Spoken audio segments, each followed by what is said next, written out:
दोस्तों एक बात बताएँ पिछले 3-4 साल से पाकिस्तान टीम कभी जीती हो और हमें ऐसे फ़ील हुआ हो कि नहीं पाकिस्तान टीम वापस आ गई है, हम एक बड़ी टीम हैं। यानी हार तो बहुत दूर की बात है, कभी जीत कर भी ऐसा फ़ील नहीं हुआ कि हम बड़े कॉन्फिडेंट नज़र आए हों कि आज पाकिस्तान टीम ने कमाल कर दिया, हमारी टीम जो है वो ट्रैक पे वापस आ गई, हम दुनिया की कोई बड़ी टीम है या कभी इस तरह का कॉन्फिडेंस नहीं आया कि अब हम दुनिया की किसी भी टीम को हरा सकते हैं। अब पाकिस्तान टीम वर्ल्ड कप के अंदर जाके फाइनलिस्ट टीमों में से जाके बनेगी, कभी कभी ऐसे फील नहीं हुआ क्योंकि हमारे अंदर कंसिस्टेंसी नाम की कोई चीज नहीं है। चाहे आप बॉलिंग की बात कर लें, चाहे आप बैटिंग की बात करें, चाहे आप किसी भी इंडिविजुअल परफॉर्मेंसेस की बात करें, चाहे आप बैटिंग डिपार्टमेंट को उठा के देख लें, अपने बॉलर्स की तरफ से आ जाएं या प्रीमियम फास्ट बॉलर की बात कर लें या हम अपने किंग की बात कर लें। मैं किसी एक प्लेयर के ऊपर बात नहीं कर रहा, मैं ओवरऑल पाकिस्तान क्रिकेट के ऊपर बात कर रहा हूं कि आप एक चीज नोट करें कि इस बीच में हमने बहुत ज़्यादा तजर्बे किए, हमने कोचेज़ बदले, हमने कप्तान बदले, हमने पता नहीं क्या-क्या तजर्बे किए कि किसी प्लेयर को पीएसएल की एक परफ़ॉर्मेंस के ऊपर हम टीम के अंदर लेके आ गए कि यार अब ये पाकिस्तान की बैटिंग का ना जो बेड़ा है वो पार लगाएगा। कभी हमने मतलब क्या कुछ नहीं किया।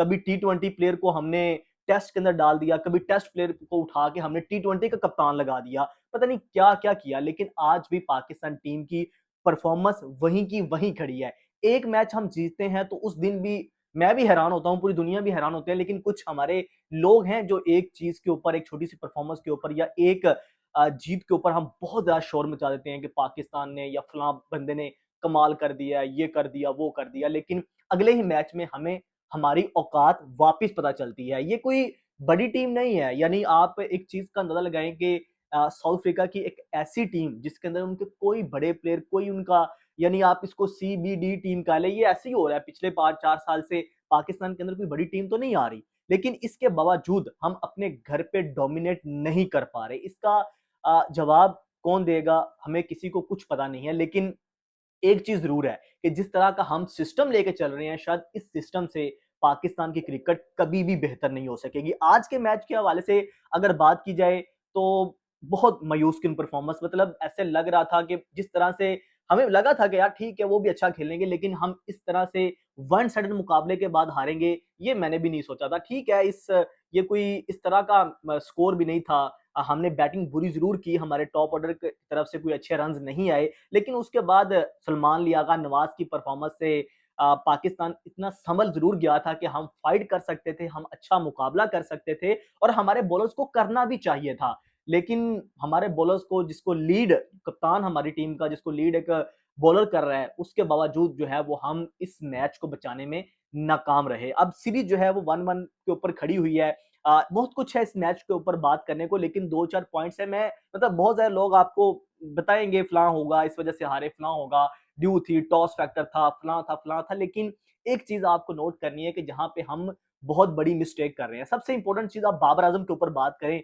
बाबर आज़म स्टिल आउट ऑफ फॉर्म, मतलब जो हम उनसे तवक्को करते हैं, जिस तरह की परफ़ॉर्मेंस हम उनसे चाहते हैं, वो अभी भी उनसे नहीं आ रही। टी20 के एक मैच के अंदर उन्होंने जब परफ़ॉर्म किया, तो हमें लगा नहीं जी हमारा किंग वापस आ गया है और उसके मतलब कि उसकी जो जिस कद-काठ का वो प्लेयर है, सबको पता है कि यार वो बड़ा प्लेयर है।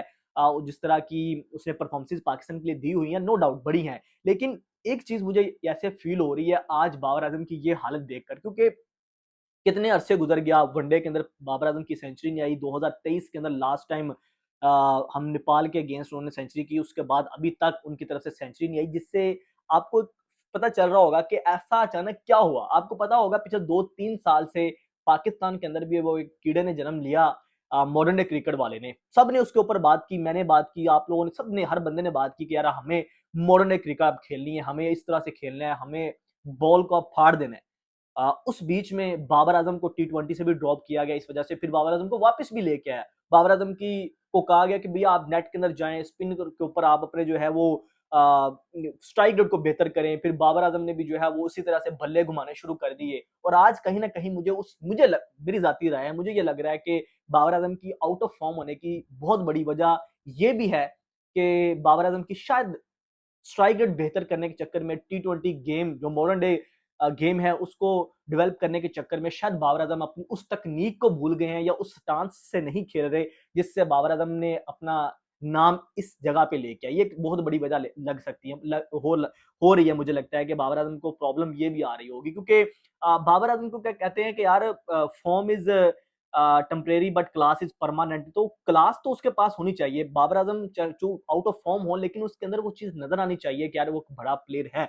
लेकिन इस वक्त जिस तरह से बाबर आजम की जो कंडीशन चल रही है, जिस तरह से वो खेल रहे हैं, जिस तरह से वो बार बार आउट हो रहे हैं, बहुत बड़ा एक टेक्निकल फॉल्ट उसके अंदर नजर आ रहा है। तो वो चीज मुझे कहीं ना कहीं लगता है कि हमने अपना एक बहुत बड़ा प्लेयर गवा लिया है सिर्फ इस चक्कर के अंदर। शायद इसमें बाबर आजम की भी उतनी गलती है, क्योंकि बाबर आजम ने भी टी20 के अंदर बहुत ज्यादा फोकस कर दिया। बाबर आजम को जब टी20 से ड्रॉप किया गया तो बहुत ज्यादा कंपेनें भी चली गई, उनको टी20 के अंदर वापस आना चाहिए। लेकिन एटलीस्ट बाबर आजम को अपने टेस्ट और ओडीआई के ऊपर तो उतना फोकस रखना चाहिए था। मैं आज भी मानता हूं कि टी20 का भी वो अच्छा प्लेयर है, टेस्ट ओडीआई हर फॉर्मेट का वो अच्छा प्लेयर है। लेकिन हम चूंकि उससे वो मॉडर्न डे क्रिकेट वाली डिमांड करने लग गए, तो शायद इस वजह से बाबर आजम की जो ओरिजिनल गेम थी शायद वो भी अब हमें देखने को नसीब नहीं हो रही। लेकिन ओवरऑल आज टॉस जीतकर मेरे ख्याल में जो बॉलिंग का फैसला था, जो बैटिंग का फैसला था, वो भी मतलब जिस तरह की पिच थी, फास्ट बॉलिंग पिच थी, और आते ही जो है वो हमारी जिस तरह से विकेटें गई, उससे फिर एक फील हुआ कि हमने टॉस के अंदर भी बहुत ज्यादा गलती की है। और फिर ड्यू जब एंड पे ऊपर आई, तो वो भी आपको बहुत ज्यादा एक पाकिस्तान के हारने की वजह है। लेकिन इस सब के होते हुए जब आपको पता है कि यार एंड पे ड्यू आएगी, तो आपको ये चीज देखते हुए भी आपको चाहिए कि यार पहले आप ज्यादा रन करें। लेकिन या तो हमारी कैपेसिटी इतनी है कि हम जितना भी अच्छा खेल रहे हैं, हम इससे ऊपर जा ही नहीं सकते। तो ये है हमारी क्रिकेट का असल चेहरा, कि अब हमारे पास वो मतलब जिस लेवल की हमारी टीम थी कि हम दुनिया की किसी भी बड़ी टीम को टक्कर देने की सलाहियत रखते थे। हमें वो कहा जाता था कि यार ये अनप्रडिक्टेबल है, लेकिन आज हम वो अनप्रडिक्टेबल नहीं रहे। आज अगर हम किसी मैच के अंदर जीत जाएं, तो वो एक अजीब सा लगता है कि यार पाकिस्तान जीत गया है, ये इस तरह का रिएक्शन हम सबके सामने आता है। लेकिन ओवरऑल जिस तरह से आज डिकॉक ने बैटिंग की, जिस तरह से आज डिजोर्जी ने बैटिंग की, अनबिलीवेबल। मतलब किसी पॉइंट के ऊपर ऐसा लगा ही नहीं कि यार वो प्रेशर के अंदर हैं। कभी ऐसा नहीं लगा कि वो यार वो रन चेस कर रहे हैं। कभी फील नहीं हुआ इस पूरी इनिंग्स के अंदर कि भाई उनके ऊपर कोई प्रेशर आया, पाकिस्तान बॉलर ने उनके ऊपर कोई प्रेशर डाला।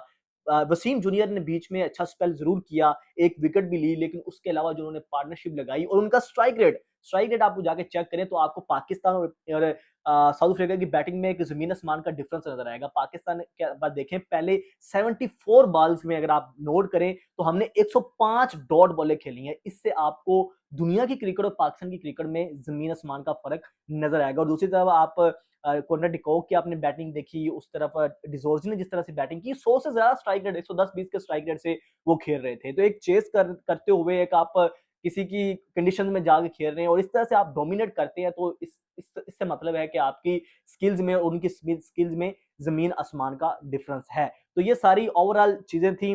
स्पिनर को भी कप्तानी में भी मुझे लगता है फॉल्ट हमें नजर आया कि स्पिनर को बहुत लेट लेके आए। पहले जो है वो फास्ट बॉलर को बॉलिंग करवाते रहे, और जब वो सेटल्ड हो गए उसके बाद स्पिनर को लेके आए, तो फिर वो स्पिनर उस तरह से कारआमद साबित नहीं हुए। फिर उन्होंने धो धो के मारा है, दोनों ने उठा उठा के हर बाउंड्री के साइड पे उन्होंने छक्के मारे हैं। तो ओवरऑल पाकिस्तान की परफॉर्मेंस बहुत मायूस कुन थी सारे डिपार्टमेंट के अंदर।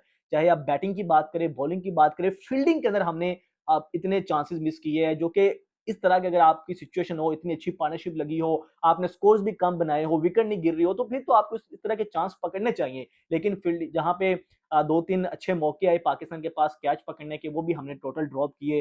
तो ओवरऑल देखा जाए तो मायूस कुन परफॉर्मेंस ओवरऑल हर डिपार्टमेंट के अंदर। तो ये पाकिस्तान को कहीं सोचना है कि यार 2-3 जो टीमें हमारे घर पे आती हैं, जो बी सी टीम आती है, अगर हम उनके अगेंस्ट भी इस तरह से हारेंगे, फिर दुनिया की कोई टीम हमें सीरियस लेगी भी नहीं। हम शोर डालते हैं कि यार दुनिया की टीमें हमारे यहाँ बड़े प्लेयर्स को क्यों नहीं भेजती, तो कैसे भेजे?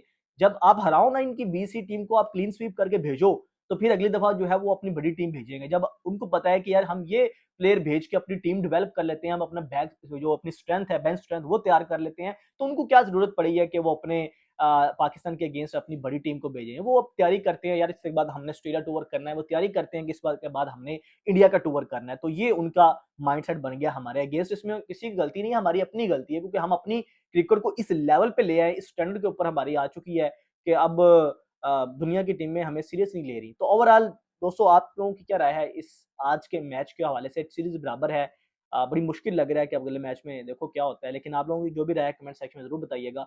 शहरोज़, हमको इजाज़त दीजिए। अल्लाह हाफ़िज़।